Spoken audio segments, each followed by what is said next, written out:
You are listening to the Wholesome Way podcast, hosted by Alexander Lobb. Please keep in mind, everything shared in this podcast is for inspiration only and shouldn't be taken as medical or professional health advice. If you're making changes to your health routines or lifestyle, please check in with a qualified health professional first. This episode will begin in 30 to 60 seconds. During that time, you're going to hear a few words from two of our very generous sponsors of the show with some pretty awesome offers. So listen to this. And now, on with the episode.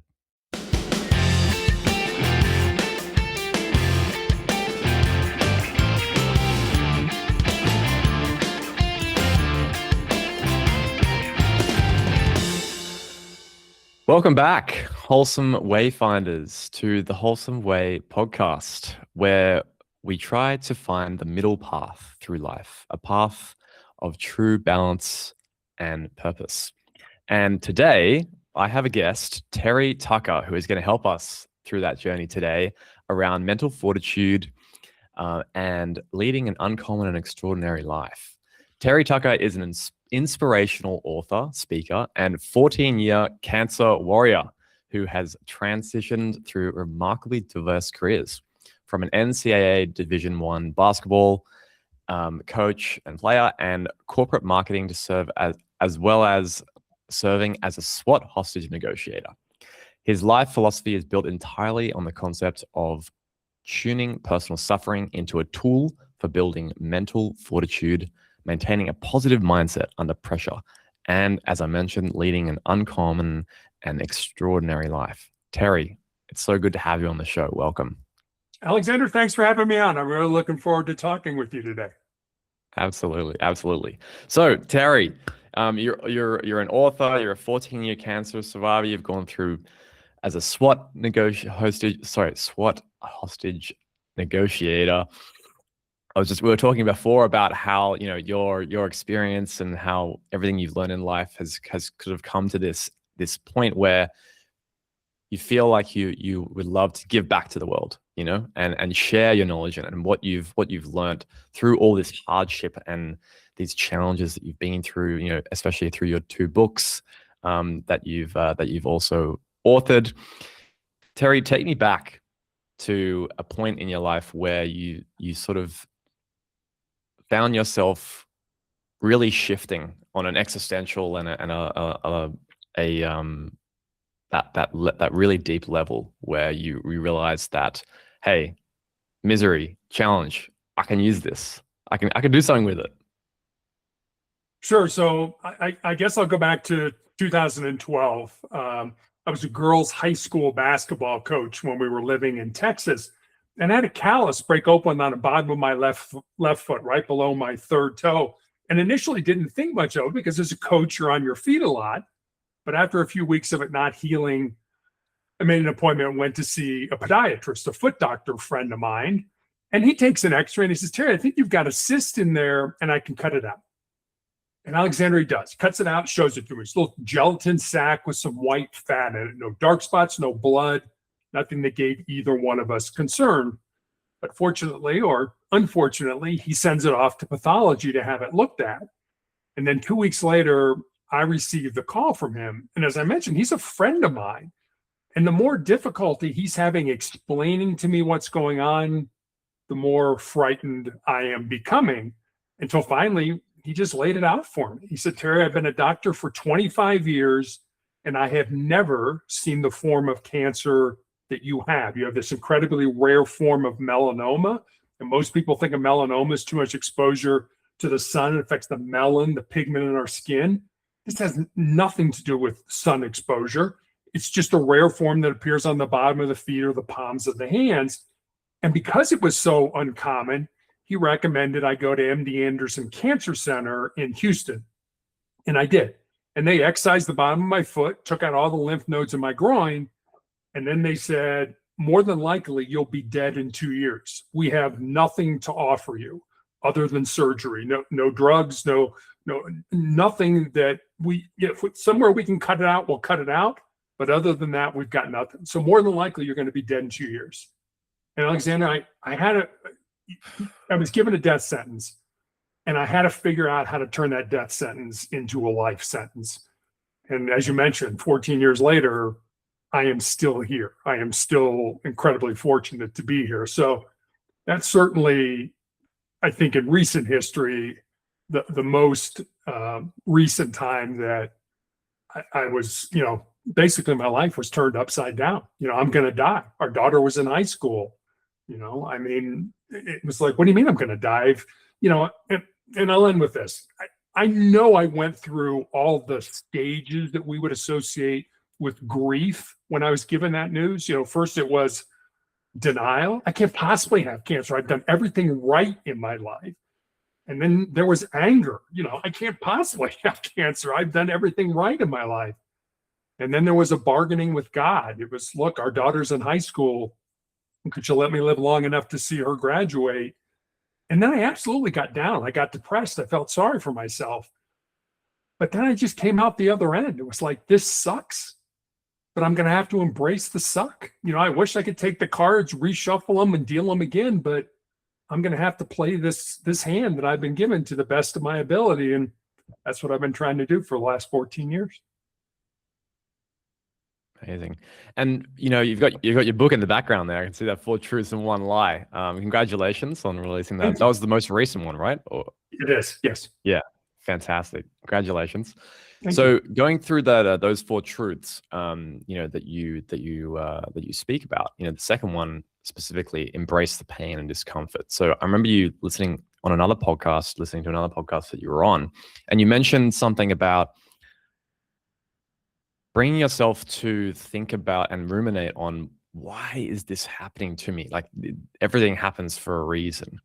Tell me a bit about that and when you came to that realization, on your cancer recovery journey.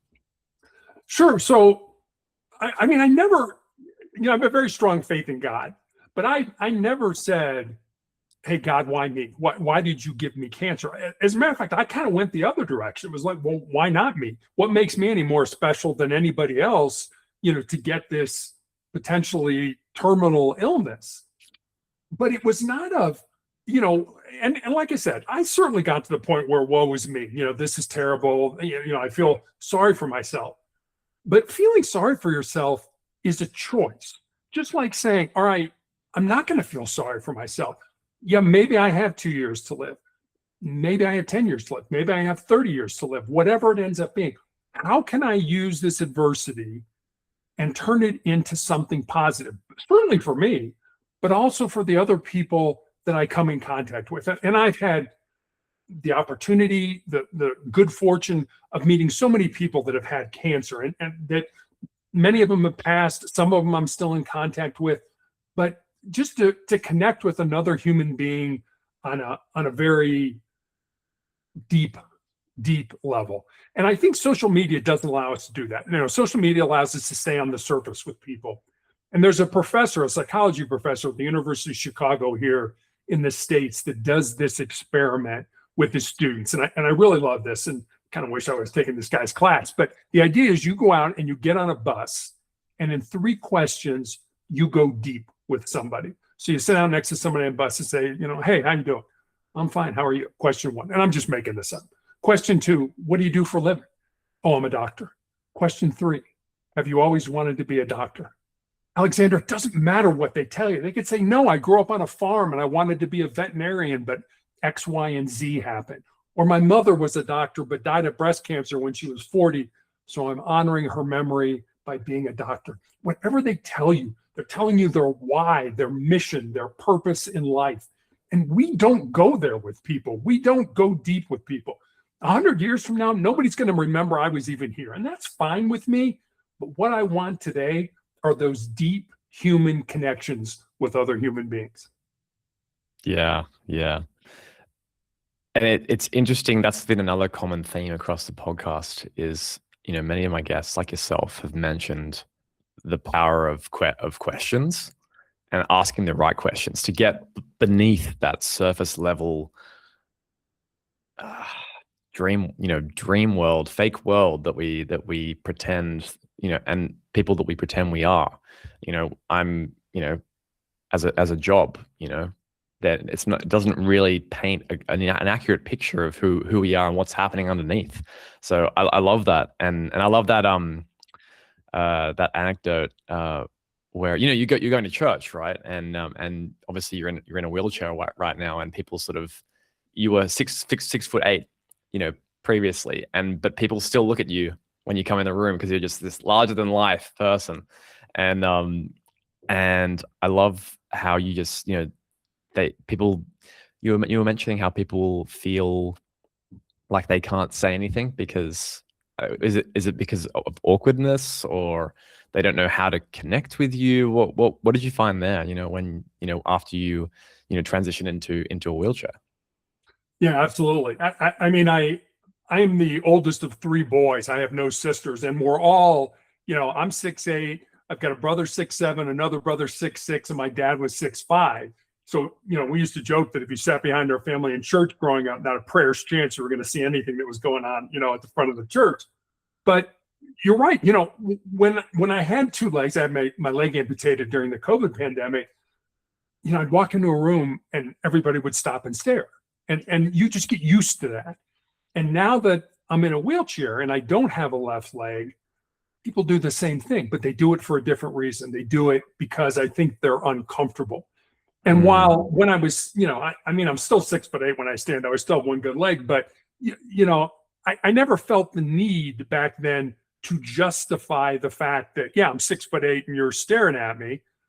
But I do feel the need now that I'm in a wheelchair without a leg to kind of break the ice. It makes people uncomfortable. You're different from us. You're a little, what's going on? Why is this guy got, and I always sometimes, and I can be a real kind of wise guy sometimes. It's like, oh, how did you lose your leg? And I always say, oh, it was a freak frisbee golf accident. I mean, some goofy thing, I never, just to kind of break the ice, just to make a joke about it, to put people at ease. I mean, it's the same thing when I go to church. People will come, oh, are you okay? Is everything? Yeah, I'm fine. How are you today? Oh, wait a minute. This guy sounds strong. He sounds, yes, I am. Just because I'm in a wheelchair and I don't have a leg, it hasn't affected my attitude. It hasn't affected my voice. It hasn't affected the fact that I want to communicate with you. I want to be curious. I want to have a good relationship with you and things like that. So I just feel now it's incumbent upon me to be the person to break the ice. It shouldn't be that way. I shouldn't have to do that. I should be accepted just like everybody else in the room, but I'm a little different. Usually, you don't walk into a room or roll into a room and see a guy in a wheelchair without a leg. It's off-putting for some people, and I just feel it's incumbent upon me to break the ice with it. Yeah, I love that. It's kind of, you're seeing the other, as, on common ground, the other person. I think that's something really important in life. It can be used in many things, like, this idea of compassion, that every human is the same. We're just a reflection of us, it's other people are usually a reflection of ourselves in different ways, in different forms. But at the end of the day, we're all human. We're all here to, as you mentioned, find your purpose. Which is a big, big theme on this podcast, obviously, because I think there are a lot of people out there, including myself, a few years ago, where day to day just seems, I would say, close to unbearable, because you start thinking, as you grow up, you start thinking about, oh, I've got limited time left. Like, what do I do? Like, what am I supposed to do? I know that my job is just to get money to support my family, but what about that other sinking feeling inside? And it's why that I had started the podcast. This podcast was to start filling that center of my chest that felt, unworthy and depleted of meaning in my life. And it's conversations like these that really create and foster that sense of purpose and common purpose as well. It's very aligned with everyone that I speak with, including yourself. So, yeah. In terms of purpose, let's talk about that a little bit. How can someone find their purpose? Yeah, that's a great question. I think we all have a purpose, and I go back to Viktor Frankl's Man's Search for Meaning, where he writes in there, a great book. If anybody listening to us has not read it, it's a short book, but it's an amazing book if you really kind of dig into it. And he talks about how people shouldn't live their life in the abstract, that all of us have a purpose, have a mission that we're supposed to accomplish in life. And there's almost a moral responsibility on our part to find that purpose in life and to live it. And I always, again, being somebody of faith, I kind of go back, to the Lord's Prayer that, so many of us are taught when we're, our Father who art in heaven, hallowed be thy name, thy kingdom come, thy will be done. And that line, thy will be done. You put me here to do something, to facilitate something you wanted in your kingdom. And I think so many people, Alexander, they don't even look for their purpose, let alone find it and live it. So how do you find that purpose? I think one, you kind of, there's so much distractions in our life. I think one of the important things to do is to get centered, to be quiet, to listen. And there was a man by the name of Jeff Wetzler who I heard this from. And I wish I would have known this when I was growing up. I don't know about you, but I'm much older than you. And, when I was growing up, we kind of put up these sort of arbitrary mileposts. And, it's like, okay, by the time I'm 28, I want to be making $100,000 a year. And by the time I'm 34, I want to be married and have 2 kids. And you get to those mileposts and you're not making $100,000 and you're not even in a relationship, not let alone, being married and having a couple of kids. And somehow you look at that and you think, I'm a failure. So this is what Wetzler suggests. And I think it's a great way to find your purpose. He says, in your 20s, look at your life in decades. So in your 20s, do everything and anything that interests you at all. Just dig in all that stuff. Make a ton of mistakes in your life, not for the sake of making mistakes, but for the sake of what you learn from making those mistakes.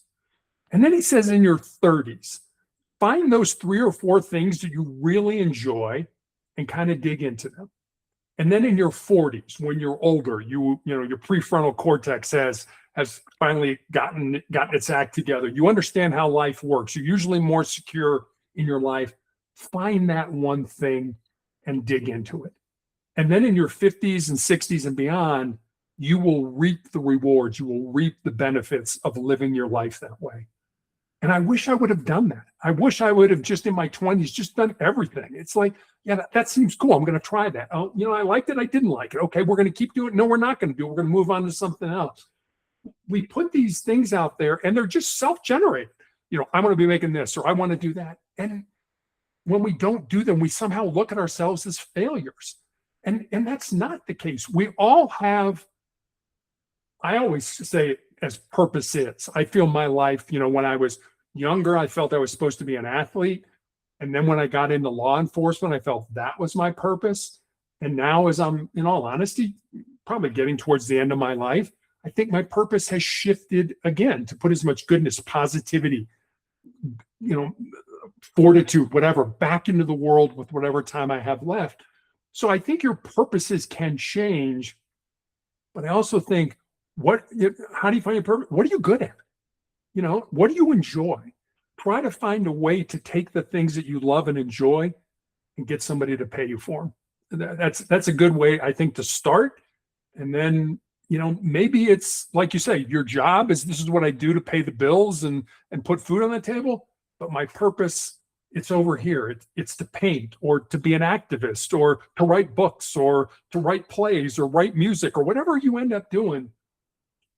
It's something inside of yourself. It's something internal. It's something you've got to feel. It's there. It's been put in there by your creator, but I think you've got to get quiet to find it. Couldn't agree more. And yeah, I can confirm, coming into the twilight of my 20s now, I'm 29, 30 in January next year. And I think you're definitely right. Like the 20s is the time to experiment. It's to be my auntie. I interviewed my auntie in the first season of this podcast, and she said she's 50s now, but she tries to embody a child of the universe whose life is an experiment always, even past the 20s. So, but yeah, definitely in the 20s, I think I've done that as well. And looking back on my 20s, in hindsight, I think I definitely did that, really, really experimented, really tried. Like last 3 years, especially, I moved overseas to London, completely new job, then quit my corporate job and started the podcast and also a life strategy coaching business. And yeah, I don't regret any of it. And it's really led me on this path to here today, to fulfilling my purpose and helping you and me, helping each other spread this knowledge that we have and also teach each other. So yeah, couldn't agree more. And you alluded to, you mentioned, what can you get paid for, and what do you enjoy doing? That's part of the ikigai concept, which I don't know if you've read Ikigai, but yeah, it's a very, very powerful tool. And I think if everyone knew that and put it into practice, as you said, what we were talking before, you can talk the talk, but hey, how do we walk the walk? And with no judgment here, people love concepts. We love the intellectual appeal of all of these things, but hey, how are we going to start putting this into action? So yeah, I think you're spot on there. One thing I did want to ask you, Terry, I think a lot of people will be interested in this. And I just mentioned, putting stuff into practice. What are the signposts that you noticed as you went through this journey of discovering and fulfilling your purpose? What sort of feedback were you getting from people? Were there any stories where someone came up to you and they just genuinely, thanked you for what you do, and maybe you found that was like an indication that, hey, I'm here. I'm actually fulfilling my purpose. This is it. This is the moment. Any sort of situations that you found yourself in like that? Absolutely. And I can think of a couple recent ones. I've probably been a guest on 800 or 900 podcasts all around the world, and it's been a tremendous experience for me. But I don't know, 6-8 months ago, I got an email from an individual. I had no idea who this individual was.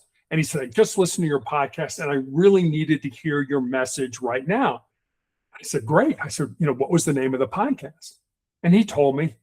And Alexander, honestly, I didn't remember, doing that podcast. So I had to go back and look it up. And it was a podcast I had done like 2.5 years ago, where this person found that episode and listened to it and got something positive out of it. So, what you're doing today, putting these out, the things you're doing are evergreen. They're going to be around forever. And somebody may hear our conversation or conversation you did with another guest and say, man, I needed to hear that right now. I needed that to resonate with me. And then I've had, when I go for my cancer treatments, you're sort of sitting in this big waiting room, and I've been going for a number of years, and you see these sort of, I call them newbies, that come in and they've got sort of the deer in headlights look. They're scared to death. They're looking around. Some of them are shaking. They just don't know what to do. And you just kind of wheel over, or at least I do. I just kind of wheel over. It's like, hi, I'm Terry. What's your name? And they'll tell me their name. And I'm like, look, I've been coming here for 4.5 years.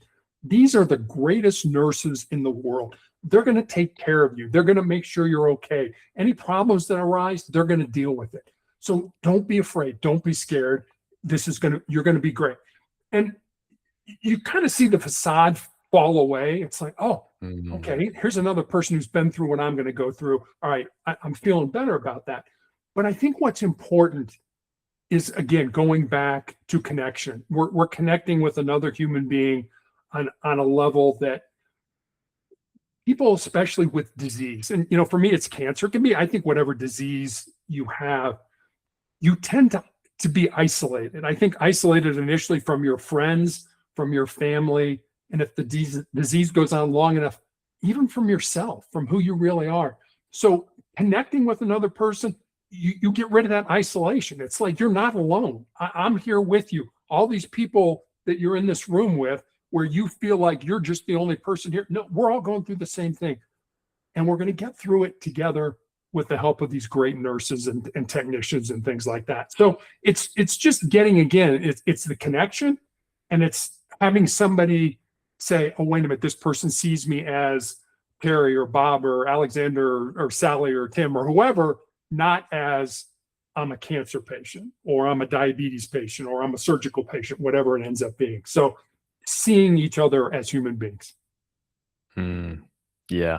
And I think it comes down to, we talk about, purpose, and I think what it really comes down to, that you've alluded to here, is like creating a community where you're able to contribute and show the way, pass on the torch, and show people to the end of the tunnel, because we can't all do it alone.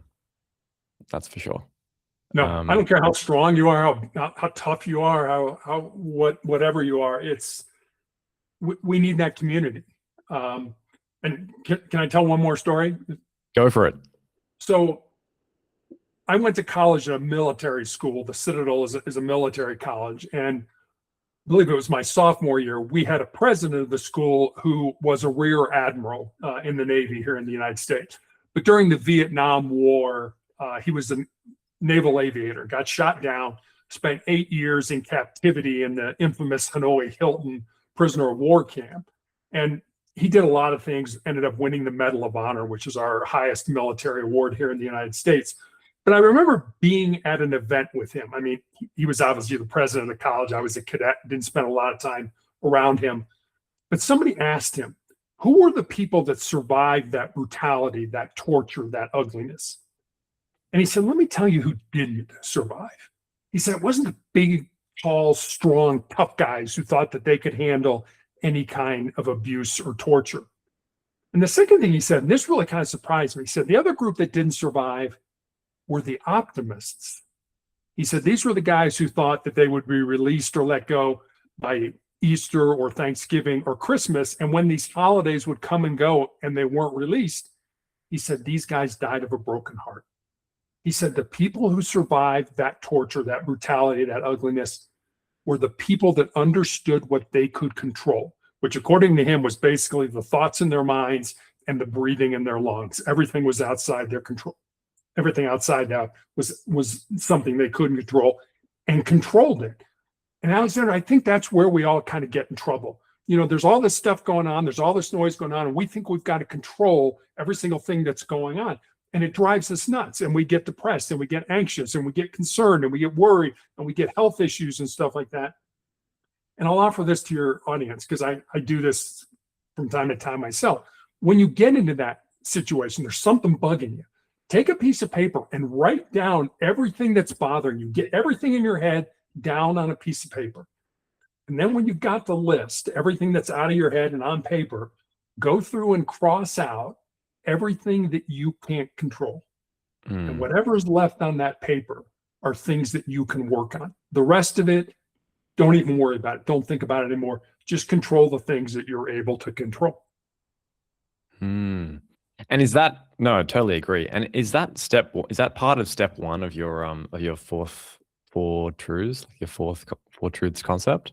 Can you take us through that step by step? Yeah. I mean, it really is, and it's just something I learned that from my father. When I was being recruited to play basketball, I was offered a scholarship at a university here in the U.S. And 2 weeks later, they called and said, "Well, we're not sure we've got the scholarship. We'll call you back and let you know." 2 weeks later, they called back and said, "Yeah, we've got a scholarship for you." And I was a dumb jock. I was like, "Oh, you want to play basketball? That's okay. I don't care where." And so it got to a point where I learned this technique of writing everything down from my dad, because when I was in high school and I was being recruited to play basketball in college, I had a school that offered me a scholarship and then called 2 weeks later, took it away, and then called back and said, "We've got it for you." And I was like, "Okay, sure, I'll come and play for you." And it was my dad who was like, "Do you want to play for somebody who offers you something and then takes it away and then offers it again?" And I was like, "Well, I don't know. As a 17-year-old kid, I wasn't that astute, emotionally intelligent." And he said, I said, "Let me think about it." And I slept on it, and I got up the next morning and said, "No, I don't want to play for somebody like that. well, what do you think? And I said, I don't know. He said, all right, let's take a piece of paper and let's write down the schools that you're interested in, and let's do this sort of pro and con, what's good, what's bad, and get it all out on paper. And so it was really my dad that sort of taught me that technique.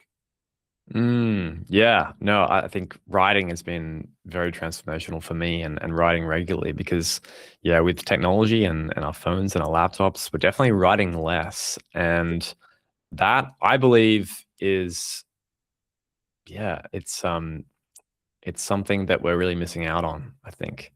I don't want to say inherently bad, but definitely a lot of good can come from physically writing. And as you said, like it's a direct channel from taking our problems and challenges from our mind, from our mental capacity, and allowing our focus and attention to be used for more. Even just the act of putting it out. I'm obviously like taking it out. That's the first step, and you got to go and deal with it and work through it. But that first step, I think, is just, yeah, it's so crucial for even, I would say, anyone's self-development towards reaching their purpose. If I think it'd be pretty hard to do that without writing physically on paper. Definitely. It is. Yeah, I think any good leader has a writing practice, whatever that looks like for him or her. And I think, I mean, maybe you can comment on this. I mean, for me, it's like, if somebody says something and I'm like, I don't really know how I feel about that. It's not something I've thought about. It's easier for me to take a piece of paper and just sort of free flow, just kind of, well, here's what and all of a sudden it for me, it clarifies sort of my thoughts. It clarifies how I feel about something that maybe I don't understand or I haven't thought about before, in my life. So I think writing is incredibly important. Yeah, absolutely. So love to pivot just a little bit, Terry, to helping others, and how to deal with that, because I know you've done a lot of that, over the past, 14 years, right? Helping, talking with other cancer warriors. You're also a SWAT hostage negotiator as well. So you've really, really embodied that person of service, in the context of your purpose and your everyday habits, and that really fuels your positive state that you express, so incredibly, in every day and when you're talking with people. So I wanted to say, for those people who find themselves helping others but are being are feeling like quite drained, from that, or maybe they don't actually know how to help people. What would you say from your SWAT hostage negotiator days, or even just, your journey of the past 14 years? What really helped you find that human connection that we can use to help others, whether they're going through mental depression, whether they're going through a loss, whether they've lost their job? What have you really nailed it down to in terms of the techniques and that make helping others more natural? I think one of the biggest things, and I learned this, I kind of always did it, but I didn't understand why I did it. And one of the things we were always taught as SWAT negotiators was to be curious. And I think that's a big part of this. But I think I got to go back even more to the beginning. I mean, if you're talking to me and your house is surrounded by the police, you're probably having one of the worst days of your life, And so we wouldn't start out, kind of as an authoritative kind of thing. It's like, hi, I'm Sergeant Tucker, who are you? It'd be like, hi, I'm Terry. What's your name? And sometimes it'd be like, you don't need to know anything. Okay, what would you like me to call you? And they call me Bob. Okay, fine, Bob, whatever. And so it would start, we're trying to connect with another human being. Again, there's sort of the theme here with us. We're talking about connection all the time. And a lot of times, Alexander, we would get on scene and be like, I have no idea why we're here. I have no idea what precipitated this person grabbing a gun and barricading themselves in a room. So it was like, hey, Bob, help me to understand what's going on here. And the important word there is understand. If this person was a homicide suspect that had just killed 3 people, or we thought he killed 3 people, I wasn't going to say, oh yeah, I totally agree that you should have done that. But understanding leads to trust, and trust gets to a point where hopefully I can get you out safely. So again, it's trying to connect with that person on a human level. Not I'm a cop. No, I'm a person. I want to understand what's going on. So we would start there. We would use how and what questions. We would stay away from why questions. So be like, hey, Alexander, why'd you wear that shirt today? Oh, wait a minute. Does Terry not like the shirt I'm wearing? Is there something wrong with my shirt? Why questions are accusatory. They make you, make it sound like I'm accusing you of doing something wrong. I can get to the same thing by saying, hey, Alexander, what made you decide to wear that shirt today? I get the same answer. It just lands softer. It's a softer type of question. And, I could go on for hours on this, but I'll give you, when I first started, they gave us a formula of how we as human beings communicate. And that formula was 7-38-55. So 7% of how we communicate a message with another person are the words that we use. And think how many times, I know I've done this. It'd be like I said something like, "Ooh, gee, I wish I hadn't said that." That's only 7% of how that message comes across. Really? Yeah. 38% is the tone of voice that you use. Are you talking real fast and you can't wait to tell the person? You're talking like this, or are you kind of, I used to call the Eeyore voice from Winnie the Pooh. It'll never work. There's no way this is going to happen. What voice are you using? And then 55%. So more than half of how that message comes across is your body language and your facial expressions. So think about, you're talking to somebody and they're on their phone and they're like, the body language is like, I really don't care what you're saying because I'm engrossed in what I'm doing. So that was a great tool, I think, to learn. And it doesn't just apply to, hostage negotiation. It applies to how we communicate as human beings. And I'll end with this, and I kind of my public service announcement. There were a lot of times where we were negotiating with somebody where we thought they were going to hurt themselves. They were going to shoot themselves. They were going to end their life and things like that. And so we'd call it out, be like, hey, Bob, are you thinking of shooting yourself? Hey, Bob, are you thinking of hurting yourself? Now, if they're not, they're going to fire on you. They're going to be like, no, Terry, you're an idiot. Why would you even think that? But if they are, you may have just opened the door for them, again, to be seen as a human being. So anybody who's listening to us, if you see a friend, associate, a coworker that's talking about death, that's giving things away, that won't plan for the future, and you think they might be wanting to harm themselves, ask them. People always like, well, I don't want to ask them because I don't want to put the idea in their mind. I guarantee you're not going to. If you ask them and they are not, they're going to fire on you. No, you dummy. I'm not going to do that. Why would you even think that? But if they are, you may have just opened the door. You may have maybe just a crack and say, hey, Harry sees me. Harry sees that I'm having a hard time. Tough things are happening and wants to help and be there. So don't be afraid to ask. You may save somebody's life just because you noticed something and you asked about it. I love that, Terry. Yeah, we have a campaign over here. I think it's worldwide actually. Are You Okay Day? Have you Okay. heard of Yeah. that? Yeah. That's a good example, I think, of just a simple what a simple question can do. People are afraid to express themselves, and because they want to fit in. We want to fit in, and we don't want to seem different to others. But at the end of the day, we're probably, there's probably plenty of other people that are having the same thoughts as you. We have 60,000 thoughts, a day. I'm sure like 50% of them are probably, everyone else is having the same ones, because we all have similar routines. And I think just, asking that question and find that common ground as you've alluded to throughout, this conversation, and on connecting with people is paramount, to our development and growth together. So yeah, for sure. Yeah, it really is.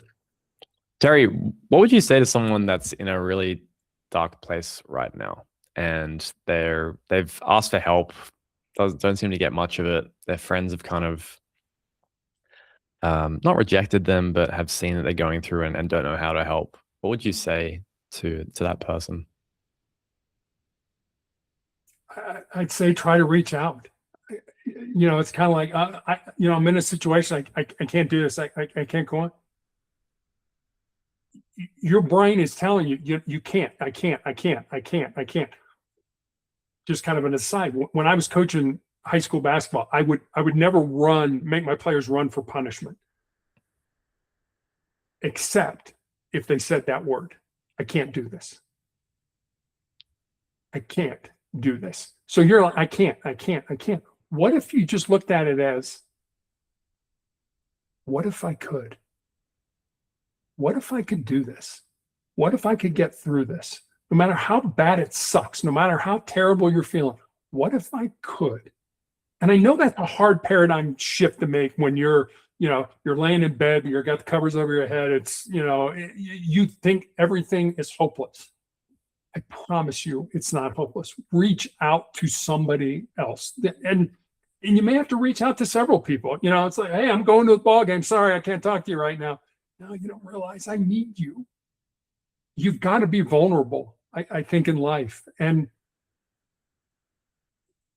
the sad truth is that the world doesn't owe you anything. Nobody's coming to your aid. You've got to figure this out. If you want something in life, you got to go get it. You got to figure out how you're going to do that. And I always try to tell people, find people in your life that care about you, that are willing to invest in you, that want to see you succeed. Hitch your wagon to those people and climb your mountains together. Alexander, I know I'm probably not giving you a good answer to your question, but I've been there, but I have a very loving family, a wife and daughter that care about me and stuff like that. I have nurses that I can reach out to, and I've been there. I've been, snot dripping from my nose, crying my eyes out, hurting like heck, my body's wrecked. It's like, and you get to, or at least I did. I got to a point where, what if I can get through this? What if I can just put one foot in front of the other and, blow my nose and dry my eyes and just keep shaking or hurting or whatever. And like I said, I've been in there a lot. And I'll end with this story because I think it's a very powerful story. When I first started getting treatment, I was in an infusion center. It was a young nurse, about 25 years old, already a nurse, but learning how to do things on the unit. And about 6 months later, she was caring for me by herself. Excuse me. And she came in and she sat down and she said, Terry, there's a story I want to tell you, but I really don't know how to tell it to you. Alexander, what do you say to that? What do you say to somebody who says that to you? It's like, I said, well, I hope you decide you want to tell me. It sounds like I would enjoy hearing the story. Next couple hours, she's in and out doing her thing. Finally comes in, sits down. She's like, all right, here's the story. She said, when I first met you, I was going to get out of nursing. I had a very good friend of mine die. I was in a really dark place. Talked to my family. I was going to get out of nursing. I was going to go to work for Amazon. And she said, then I met you. And I see how you react. You come every day and you have this terrible reaction to your medicine, but you keep coming back every single day. And then I went back in your chart when I was looking at you and I saw you had your foot amputated in 2018, your leg amputated in 2020, all the other trials you've been on. And she said, when I finished reading your story, I knew I was where I was supposed to be. Now, if she would have never told me that story, I would have had no idea that just the way I was living my life, wasn't doing anything special.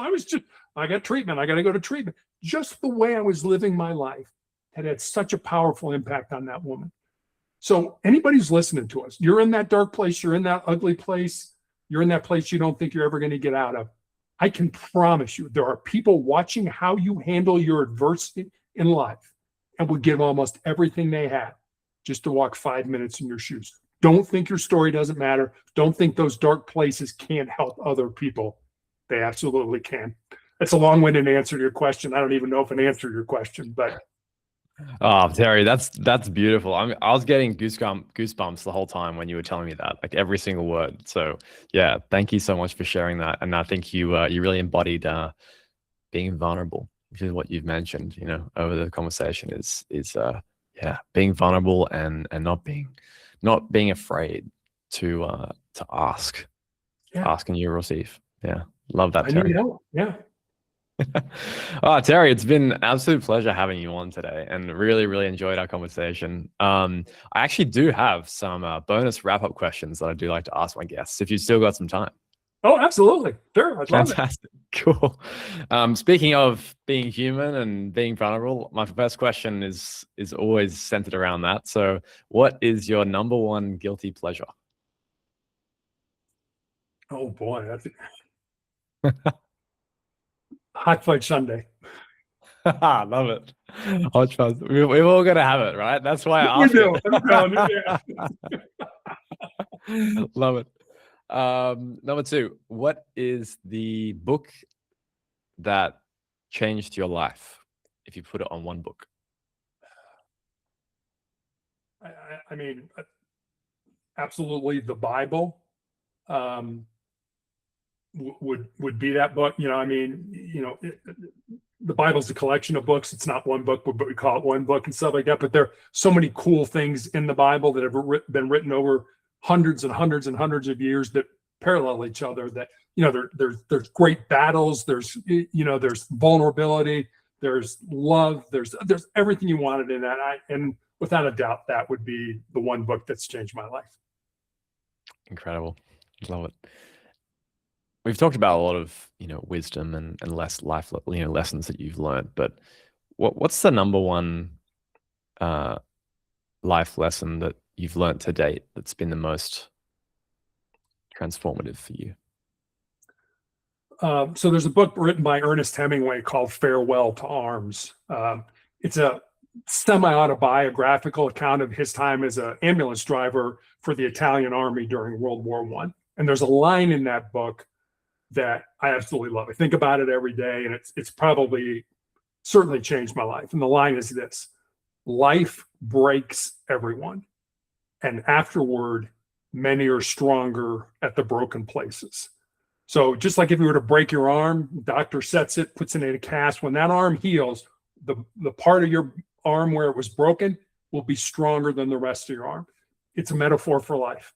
When life beats you to your knees, and it beats all of us to our knees, I promise you, if you can just keep going, if you can just put one foot in front of the other, when you come out the other end, you will be a stronger and more determined individual. Very wise. Everyone note this down. That's a good one. Fantastic. And lastly, where can all our wonderful listeners follow you and reach out to you on your journey from here on out? Yeah, the easiest place is my website. Just go to motivationalcheck.com and you can get to me and leave me a message. Love to hear from you. Fantastic. Well, those links will be in the show notes. So please reach out to Terry if something struck a chord with you today, or if you just want to say, hey, Terry will obviously would love to hear from you. And yeah, we'll make sure to put those links in the bottom. But Terry, thank you so much for your wisdom, for being vulnerable, and for sharing everything today. I think there's a lot to take away from this, and especially people that are in a dark place. So yeah, I just want to say thank you. And yeah, this definitely isn't the end. We'll keep in touch, and I think there's some more things we can probably dive into in another episode for sure. I would love that, Alexander. Thank you very much for having me on. I really enjoyed this. Absolutely. Thanks, Terry. Yeah, please, if you haven't rated the show already, please do that in your podcast app, wherever you listen to your podcasts. It really helps spread this wonderful knowledge that Terry and I have been discussing today. And yeah, until next time, stay wholesome.